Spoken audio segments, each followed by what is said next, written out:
कल का पाठ हो गया? तो कल आप लोगों ने कौन कौन से सूत्र पढ़ लिए थे?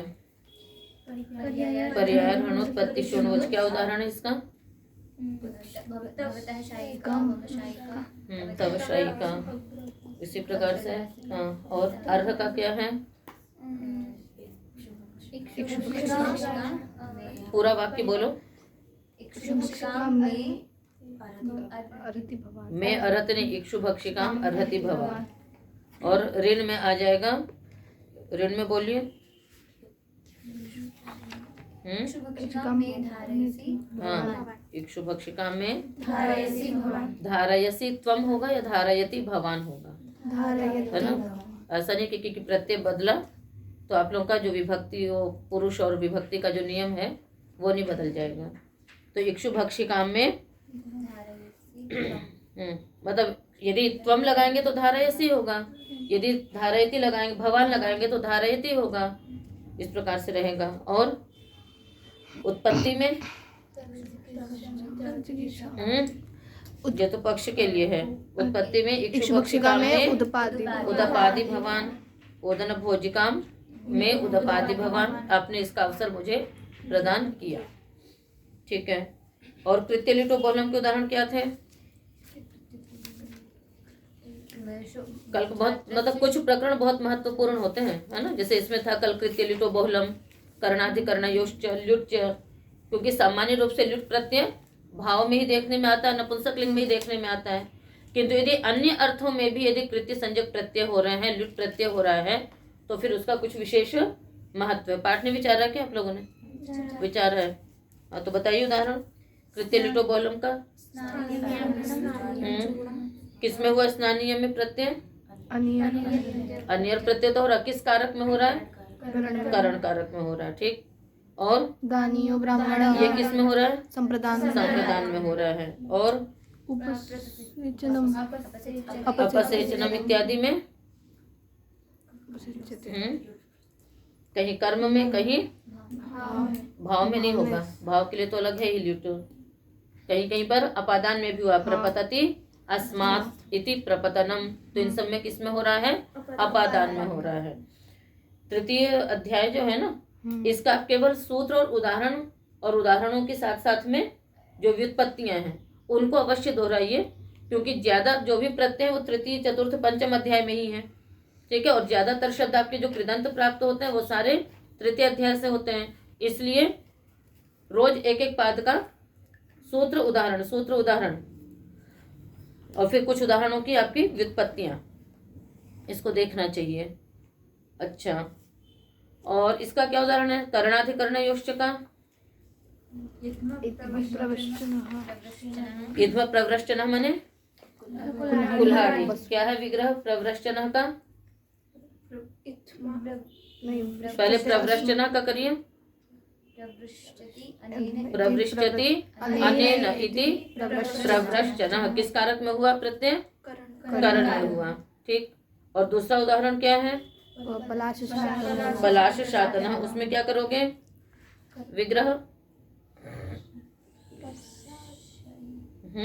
शात्यते। पाठ विचारा करिए तो शब्द की व्युत्पत्ति पे भी ध्यान दो।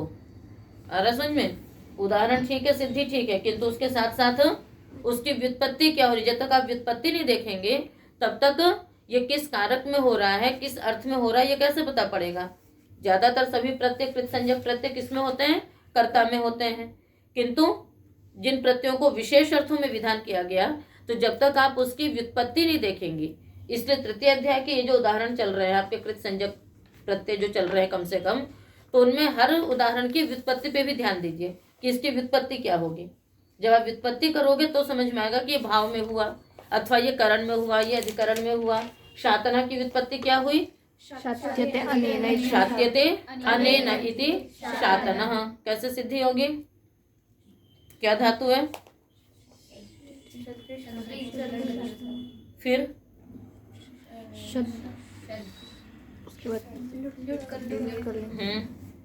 फिर सीधे ल्युट करोगे। यदि ल्युट करोगे तो शात कैसे होगा? पहले निच करेंगे तो क्या बनेगा? ता कैसे हो गया?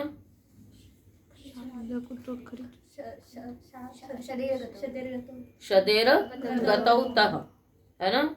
अगतौ यहाँ पर गति अर्थ नहीं है, यहाँ पर उसको गिराना इत्यादि अर्थ है। तो उसमें द को क्या हो जाएगा, निच के परे रहते त हो जाएगा, तो क्या बन जाएगा शाति। शाति आगे अन, उसके बाद नजंदे श्रेणी का लोप हो गया, फिर क्या हो जाएगा शातन बन जाएगा। फिर पलाश से शातन इति पलाश शातन। ठीक है। अधिकरण के उदाहरण क्या थे, गोदोहनी, वस्तुधानी। ठीक है ना। तो ये कुछ सूत्र बहुत महत्वपूर्ण होते हैं, उनको हमेशा याद रखिए, और इसको याद रखने से आप कई शब्द स्वयं भी निर्माण कर सकते हैं। ये तो एक बता दिया गया है। अब उसके बाद फिर आपके पास धातु है और प्रत्यय है, और केल्युट जो है वो भाव में होगा नहीं, कारण और अधिकरण में भी हो सकता है। तो उसके अनुसार ये केवल दृष्टि है, और इस दृष्टि के अनुसार आप क्या कर सकते हैं, आर्ष पाठ विधि का मतलब यही होता है कि वो एक दृष्टि दे देता है है ना। तो आर्ष दृष्टि है ये कि इस प्रकार से आप करण में और अधिकरण में प्रत्यय करके शब्दों का निर्माण कर सकते हैं। तो निर्माण क्या करेंगे, कहीं ना कहीं उन शब्दों का प्रयोग तो हुआ ही है, पुनरअपि आप प्रयोग उस प्रकार के बना सकती हैं। तो अधिकरण के उदाहरण क्या थे, गोदोहनी, वस्तुधानी, सप्तुधानी। अब धानी शब्द बना दिया, आपकी जिस भी चीज की अलमारी जिसको उसमें रखना है, आप उसके अनुसार उसको बना सकते हैं प्रयोग। अगला सूत्र है पुंसी संज्ञायाम घः प्रायेण। पुंसी सप्तमी का एक वचन, संज्ञायाम सप्तमी का एक वचन, घः प्रथमा का एक वचन, प्रायेण तृतीया का एक वचन। समास तो नहीं होगा, किंतु करणाधिकरणयोश्च की अनुवृत्ति 125 सूत्र तक जाएगी, 125वें सूत्र तक। ठीक है। अर्थात खनो घ च तक। कहाँ तक जाएगी, खनो घ च। अर्थ करेंगे सूत्र का, पुल्लिंगयोः करणाधिकरणयोः अभिधेययोः। पुल्लिंगयोः करणाधिकरणयोः अभिधेययोः धातोः घः प्रत्ययः परश्च घः प्रत्ययः प्रायेण भवति, है ना। समुदायेन चेत् संज्ञा गम्यते। संज्ञायाम भी है ना, समुदायेन चेत् संज्ञा गम्यते। क्या अर्थ हो गया, पुल्लिंगयोः अथवा पुंसी भी क्या कर सकते हैं, पुंसी करणाधिकरणयोः धातोः घः प्रत्ययः प्रायेण भवति, समुदायेन चेत् संज्ञा गम्यते।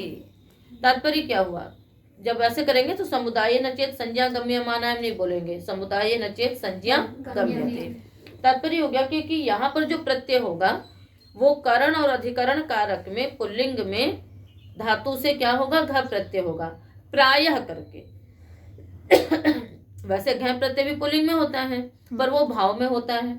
फिर अकर्तरी चकार के संज्ञायम के कारण से कर्ता भिन्न अन्य कारकों में भी हो जाता है, पर वो घ प्रत्यय होता है। और ये कौन सा प्रत्यय कह रहा है, घ, पर वो प्रायः करके होगा, हमेशा नहीं होगा, प्रायः करके। यानी जिन शब्दों से, जिन धातुओं से आपको इस प्रकार के शब्द मिलेंगे उनमें कर लेंगे। आगे कहा समुदायेन चेत् संज्ञा गम्यते। समुदायेन चेत् का मतलब क्या हो गया, प्रकृति प्रत्यय के समुदाय से। प्रकृति और प्रत्यय, प्रकृति यानी धातु और प्रत्यय, जो आपने प्रकृति प्रत्यय कर लिया उसके बाद जो शब्द तैयार हुआ, जो शब्द निष्पन्न हुआ, उससे कोई संज्ञा गम्यमान हो, किसी अर्थ विशेष के लिए वो रूढ़ी हो तो प्रत्यय होगा, सामान्य रूप से नहीं होगा।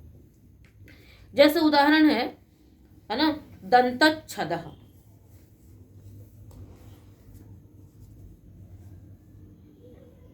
दंतच्छदः, उरश्छदः, आकरः, आलयः।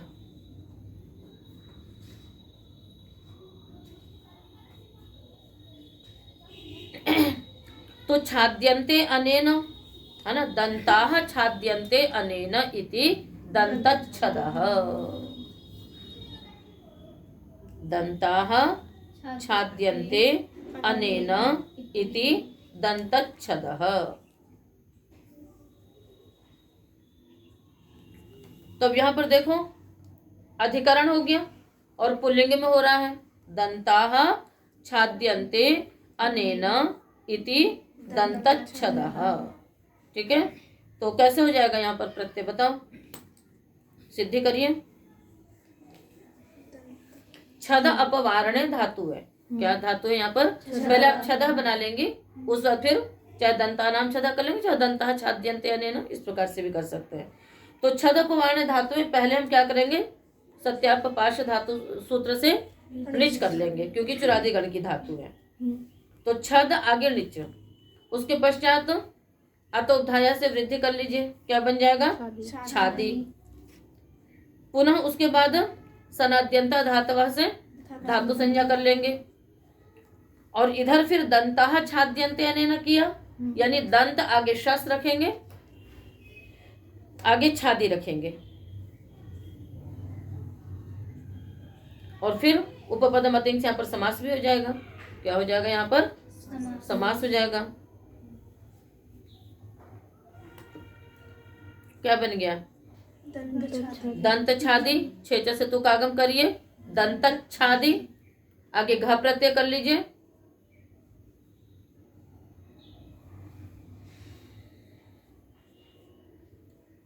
ठीक है। अनिदादि अर्थातुक है, इस श्रेणी का लोप होगा किंतु पहले और कार्य होगा। यहाँ पर देखिए दंत छादी बन चुका है किंतु यहाँ पर हम प्रयोग क्या कर रहे हैं, छद, क्या प्रयोग कर रहे हैं, छद। तो यहाँ पर कैसे होगा, एक सूत्र है छादेर घे द्युपसर्गस्य, कहाँ थी आप, छादेर घे द्युपसर्गस्य, सूत्र है 6-4-96, निकाल लीजिए, मिल गया। कहते घे परतः छादेः ह्रस्वो भवति, है ना, अद्युपसर्गस्य, द्वि और उपसर्ग को छोड़ करके, मतलब ये यदि उससे पूर्व में न हो तो यहाँ उपसर्ग भी पूर्व में नहीं है, द्वि भी पूर्व में नहीं है, तो इस प्रकार क्या हो गया, यहाँ पर घ के परे रहते छादी को ह्रस्व हो गया और उसमें भी उपधाया की वृत्ति आती है उदुपधाया गोह से, तो छादेः अंगस्य उपधायाः ह्रस्वो भवति, छादी अंग की उपधा को, तुमको भी सूत्र नहीं मिला कनिष्क, नहीं, छादी अंग की उपधा को ह्रस्व होता है निच के परे रहते, वो घ के परे रहते। ठीक है, तो यहाँ पर घ परे है, छादी अंग है, उसकी उपधा को क्या हो गया, ह्रस्व हो गया, क्या बन गया, छदी, छदी बन गया। अब उसके पश्चात फिर अनिरनिटी लगा लेंगे, तो उससे अनिदादि धातु पर लोप भी कर देंगे, तो बन गया दंतच्छदी, दंतच्छद अ, फिर स्तोष्टुनाष्टु लगाइए, दंतच्छदः। ठीक है, तो दंतच्छदः क्या होगा, आप लोग कल लगाइए अनुमान, दंताः छाद्यन्ते अनेन इति दंतच्छदः, दांतों को ढकते हैं जिससे, होंठ, दांत होंठ से ढके रहते हैं, तो दंतच्छदः मैंने क्या हो गया, होंठ। और उरश्छदः, उरः छाद्यते अनेन, है ना, छाती ढकी जाती है जिससे, तो कवच, है ना, जो युद्ध में कवच पहनते हैं,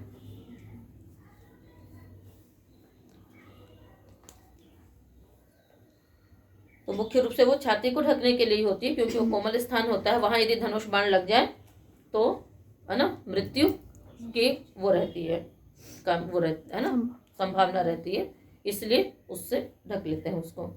तो बन गया उरश्छदः, सिद्धि उसी प्रकार से होगी, उरस आगे, फिर वहां पर भी स्तोष्टुनाष्टु लग जाएगा, तो उरश्छदः जैसे आपने बनाया था वैसे ही बन जाएगा। आगे है आकरः, आंग पूर्वक क्रि धातु, डुकरी करने, ये अधिकरण है, एत्य तस्मिन् कुर्वन्ति इति आकरः,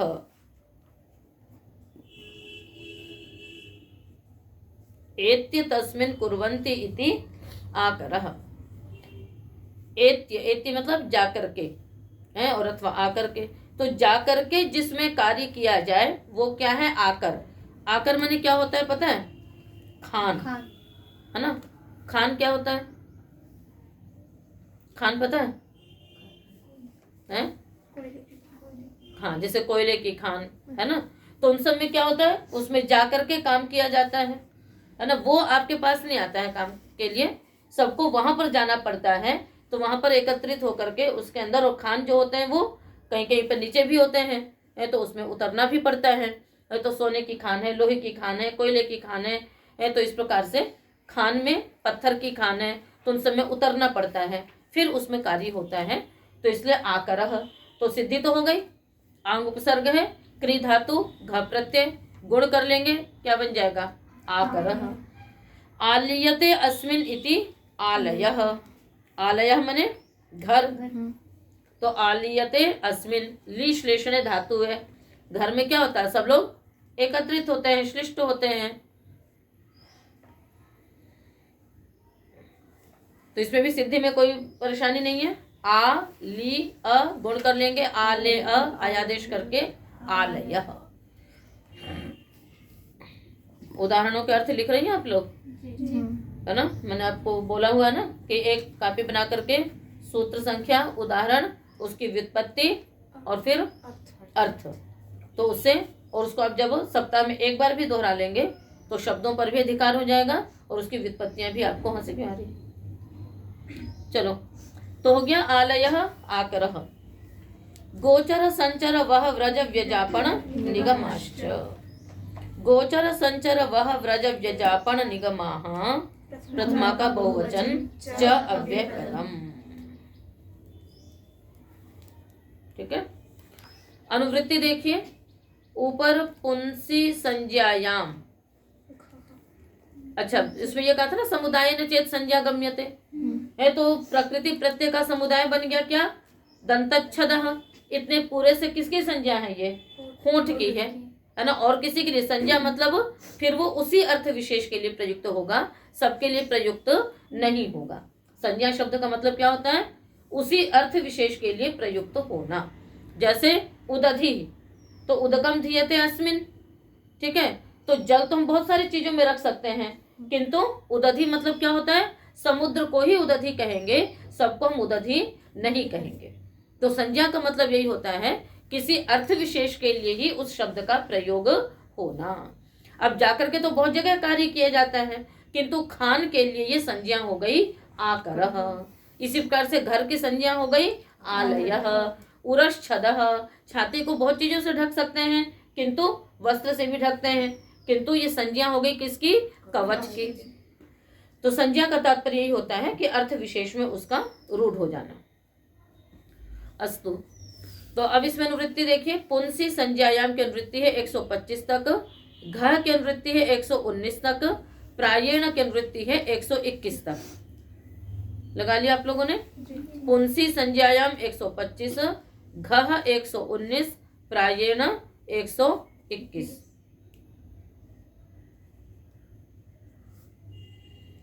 चलो समास करिए। गोचरश्च, हाँ, आपणश्च निगमश्च इति निगमाः। तो गोचर संचर वह व्रज व्यज आपण निगम इत्येते शब्दाः निपात्यन्ते। इत्येते शब्दाः, अब आप इसमें लगाते जाइए। पुंसी संज्ञायाम विषये घ प्रत्ययान्ताः निपात्यन्ते करणाधिकरणयोः कारके। फिर से बोलिए अर्थ।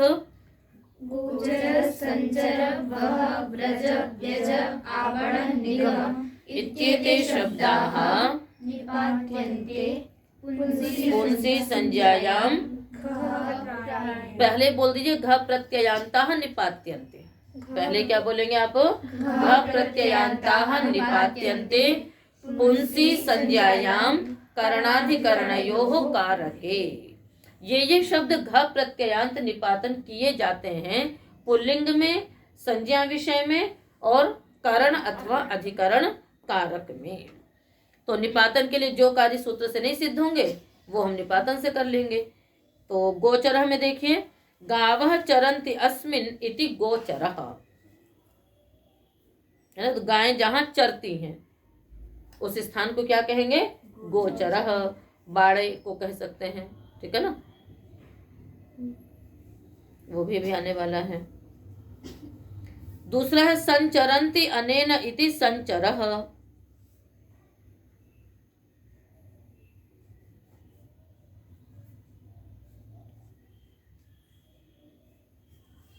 वहन्ति तेन वहः, व्रजन्ति तेन इति व्रजः, व्यजन्ति तेन इति व्यजः।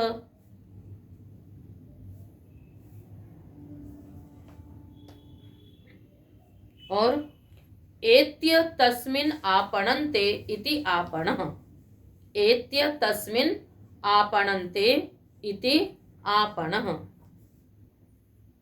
निगच्छन्ति अस्मिन् इति निगमः।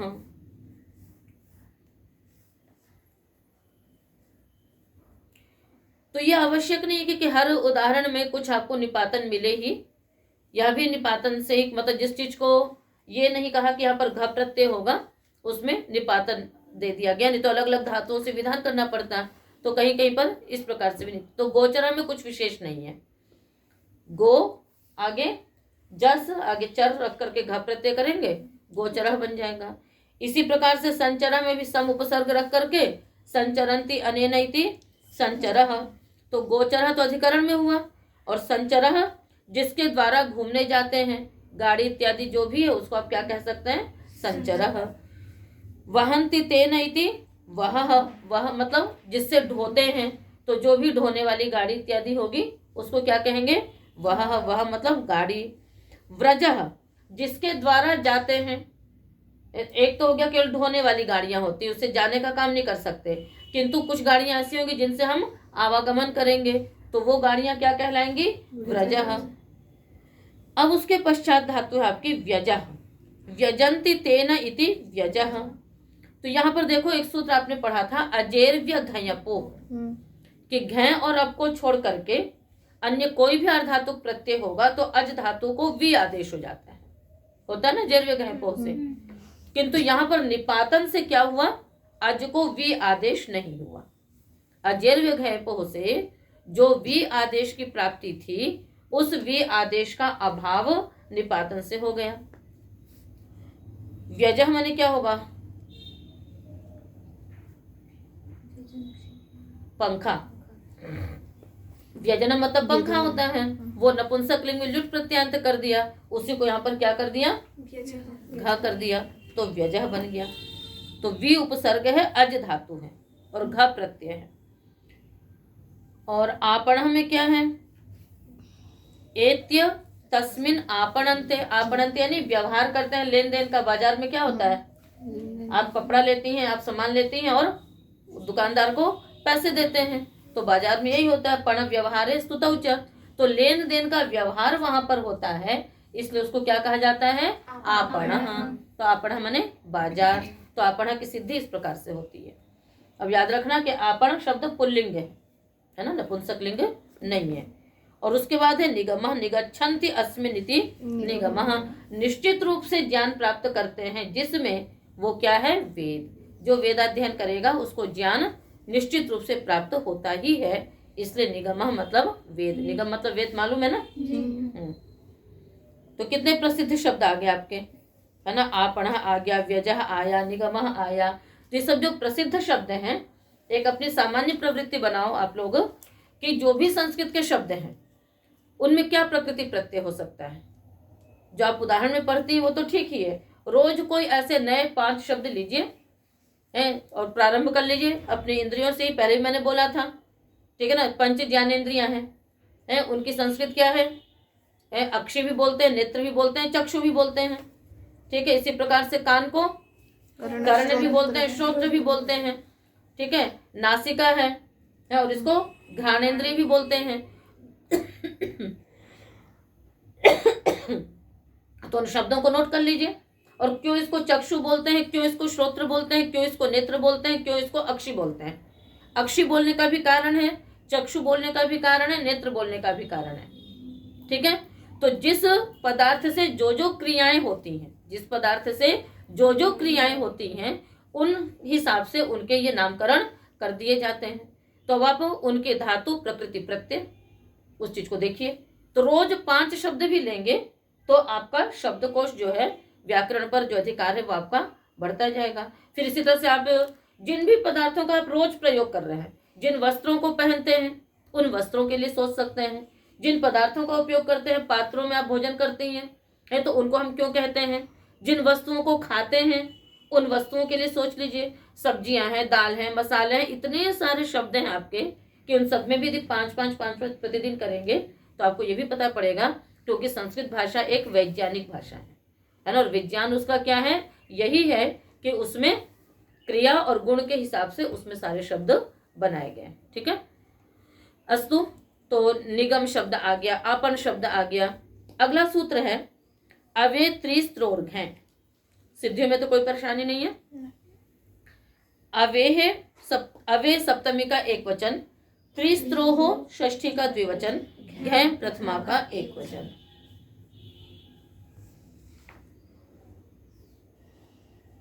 अनुवृत्तियां वही हैं, पुंसी, संज्ञायाम, घ, प्रायण इत्यादि। यहाँ पर घ की अनुवृत्ति नहीं आएगी, यहाँ पर घै हो गया, क्योंकि 119 तक ही उसकी अनुवृत्ति थी। अर्थ करें, समास करिए पहले। त्रिच स्त्रीच इति त्रिस्त्री त्रिस्त्रौ तयोः त्रिस्त्रोः। अर्थ हो जाएगा अव उपपदे त्रिप्लवन संतरणयोः और स्त्री आच्छादने इत्येताभ्याम धातुभ्याम घै प्रत्ययः परश्च भवति। अव उपपद रख करके त्रि तथा स्त्री धातुओं से घै प्रत्यय होता है। आगे करणे अधिकरणे च कारके संज्ञायाम प्रायेण, है ना। तो पुल्लिंग में ही होगा प्रत्यय, तो दूसरा करण अथवा अधिकरण कारक में होगा और संज्ञा गम्यमान होने पर होगा। उदाहरण बनाएंगे हम लोग। अवतारः, अवस्तारः।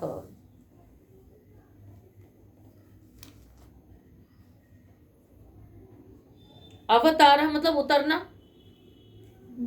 पर किस प्रकार का अवतार, जो एक प्रसिद्ध हो गया है कि वो अवतार लेते हैं। तो जिस रूप में प्रसिद्ध है वही अवतार है यहाँ पर, है ना। आप सीढ़ी से उतर रही हैं, वहां पर आप कोई नहीं कहेगा कि अवतारम करोति। ये अवतार प्रसिद्ध हो गया है, रूढ़ी हो चुका है ना। वामनावतार, है ना, कूर्मावतार, इन सब के लिए जो प्रयुक्त होता है। और अवस्तारः, अवस्तारः में क्या करेंगे।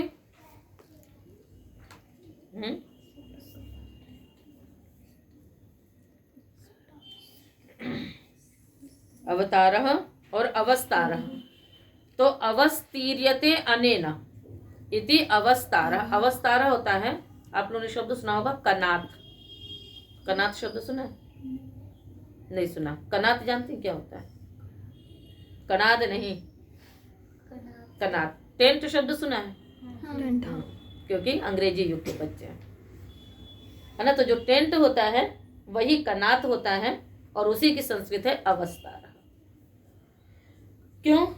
उससे क्या कर दिया जाता है, टेंट से ढक देते हैं। कहते हैं कि टेंट लग गया, तो टेंट से, है ना, जितना स्थान है उतने स्थान को क्या कर दिया जाता है, ढक दिया जाता है। तो इसलिए स्त्री आच्छादन है अवस्तारः। तो अवस्तारः संस्कृत है आपकी किस चीज की? कनात की। कनात की, ठीक है ना। तो उसी को कनात बोला जाता है।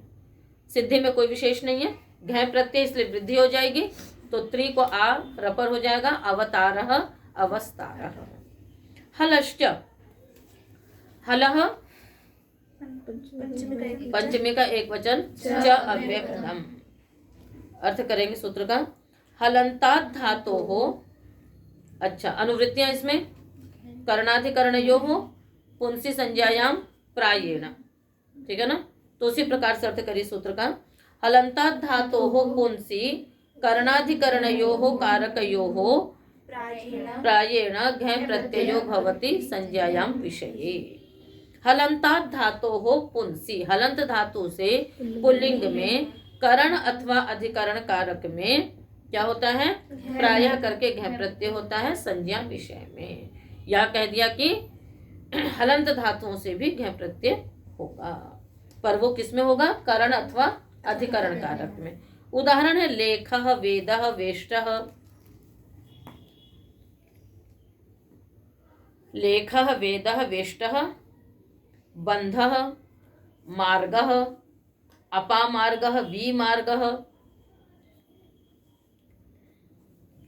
अपामार्गः, विमार्गः।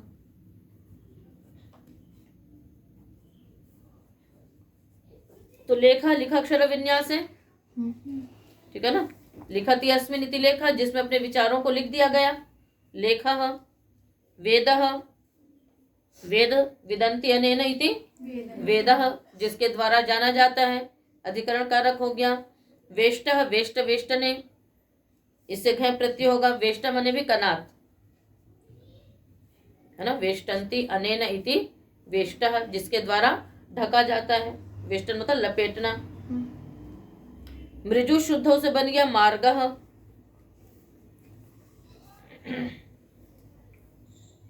मार्ग में क्या होता है? मार्ष्टि मृष्टः मृजन्ति अस्मिन्, अधिकरण में हो जाएगा। क्यों?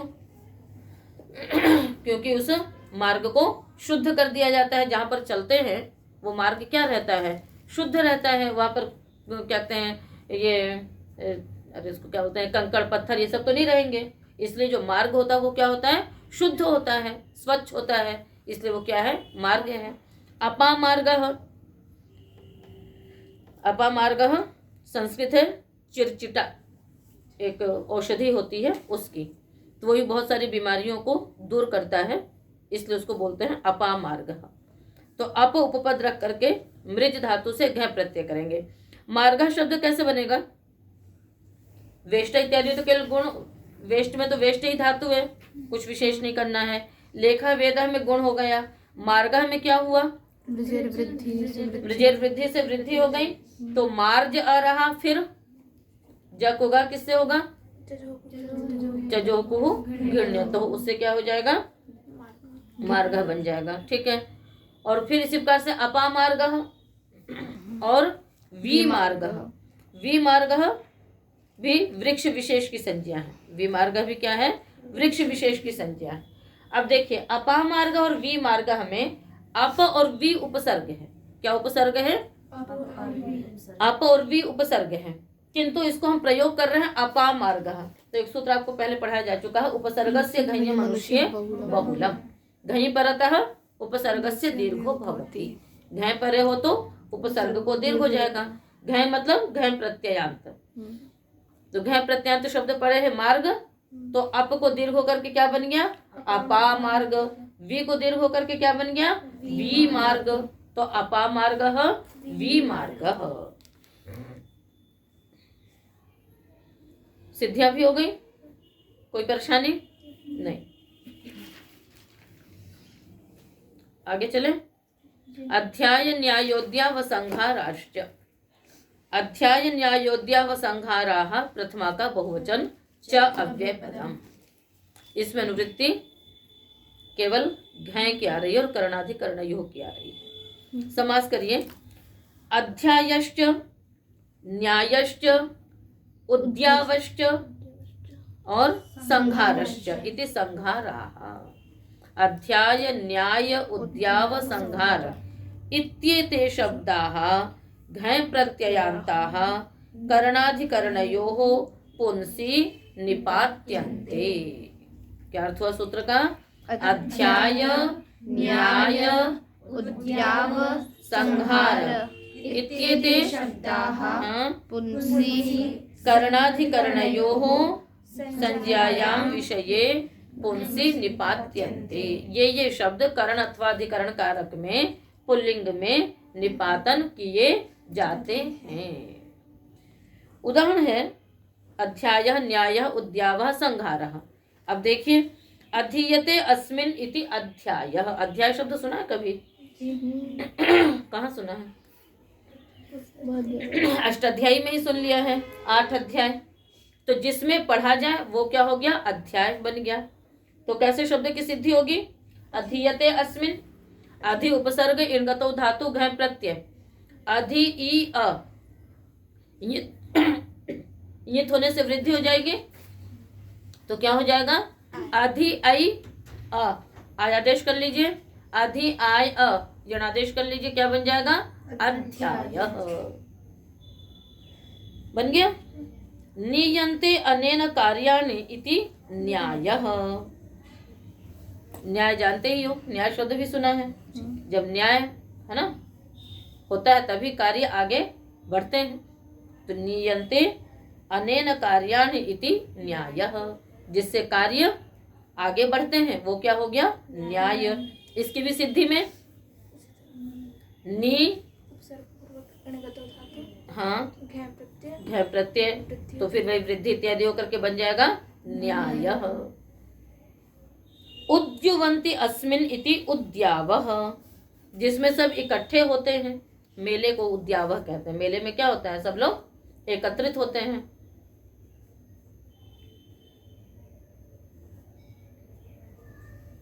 ठीक है। और संह्रियन्ते अनेन इति संहारः, जिससे सभी पदार्थ क्या हो जाते हैं? संहार, नष्ट हो जाते हैं। उनको क्या कह दिया? संहार। ठीक है। तो अध्यायः, न्यायः, उद्यावः और संहारः। संहारः किस, तो उद्यावः में क्या धातु होगी? उद्युवन्ति, जिसमें सब इकट्ठे होते हैं, मिलते हैं, यु मिश्रण मिश्रण यो हो। उद्यु घय वृद्धि हो जाएगी, यौ अ आवादेश हो जाएगा, क्या बन जाएगा? उद्यावः। और संहारः कैसे बनेगा? संह्रि अ वृद्धि करोगे, संहार संहारः।